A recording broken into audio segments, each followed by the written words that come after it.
Alright, here's a quick little video on how to change out your stock levers for aftermarket levers. I've gone with this style.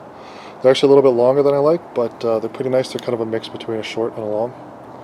They are adjustable too. This is as short as they go. They can slide out and get longer, but basically take that screw out, take the knot off the bottom, take the old one out, put the new one in. There's a little lever here that you have to hit. Make sure you watch that. Clutch side is exactly the same way, except the clutch isn't in the exact same position, so it does take some tinkering, and I do show that in the video here. Is it a 10? Yeah, it's 10. Okay, launch your paint, make sure it's on loose, and undo. Okay, so I'm just putting my thumb on the top of the nut here to keep it from spinning, and I'm holding the socket between my fingers so I can use the ratchet. Okay, so once it's off, is it a lock? Kind of, it's like a metal lock. Looks like this. It's kind of like a washer built-in nut. Okay, so just push up and out it comes. This thing will most likely be greasy. And voila, it comes right out, just like that. So this wasn't actually greasy. What's this? The new one going in, there's a little washer bearing doodad inside the stock one, so just push it out into the new one, like so.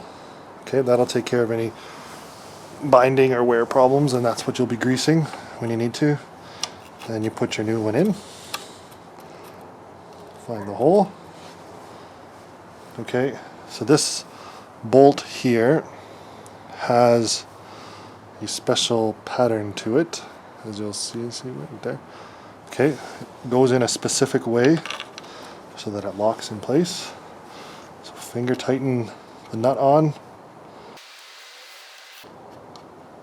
Okay, once it's finger tightened, here's your socket, and tighten it the rest of the way.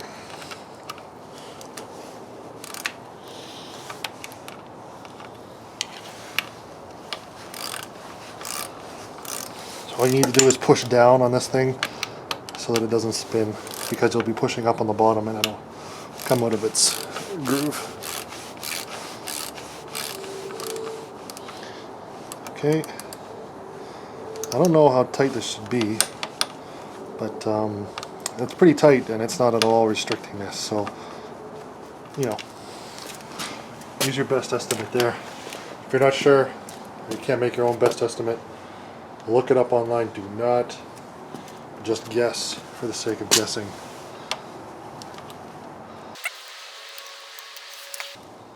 Let me see what I can do here. There's the hole. Okay. So the wire, the cable, goes into the hole. Okay, like that. There we go. Now to get this to fit, looks like this needs to go in all the way. There we go. Now you gotta undo this. And I'll talk about that in a later video. It was 3 out to begin with. It's 2. Starting to get tight actually. So I'm just going to leave it like that, and I'll play with that after. So you need a big screwdriver there, and probably 10mm socket for the bottom.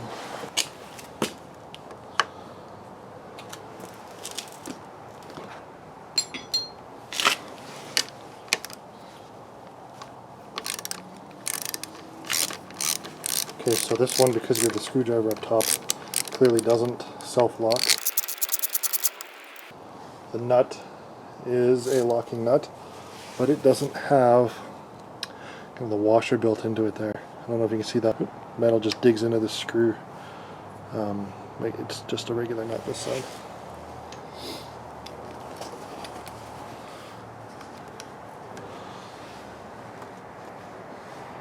Huh.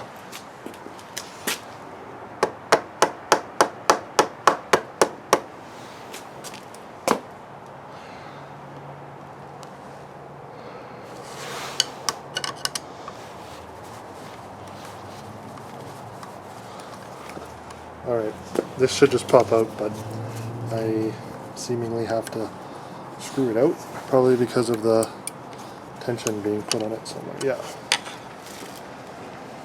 You can fiddle with the lever to get it out.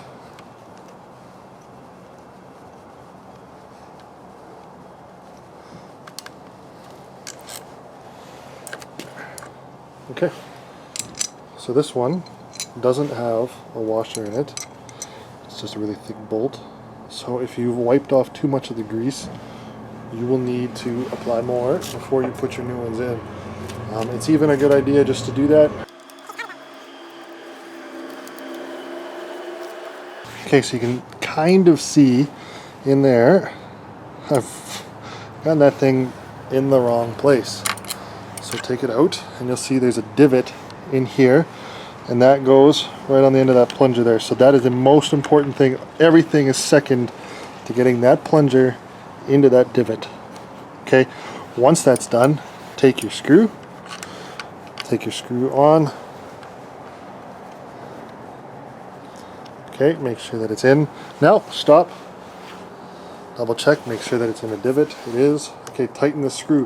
What you're going to be doing is you're going to be tightening this screw into the bottom of the assembly. So it's a two-stage nut system to make sure that it never comes out. Something's not right, it's not grabbing.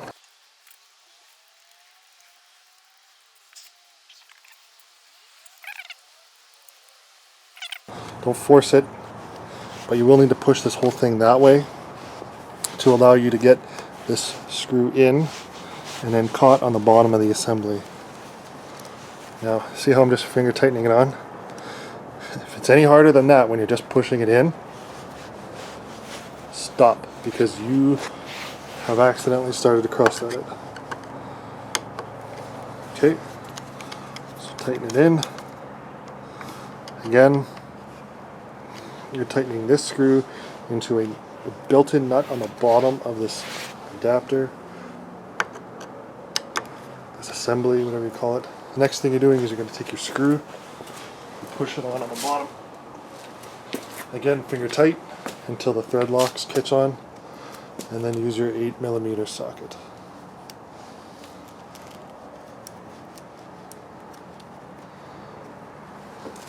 Okay, you are going to need to use a screwdriver when you put this on to hold that top screw in place, bolt in place. There it is. Alright, so the whole thing's tight. The brake still works. Okay.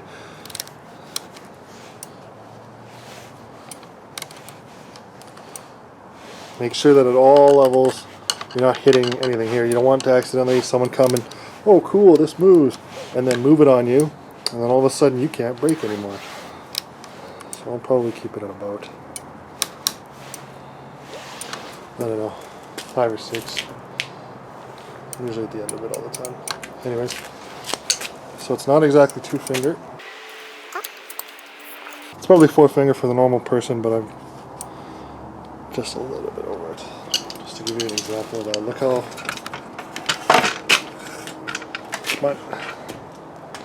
see how much of an angle that has on it?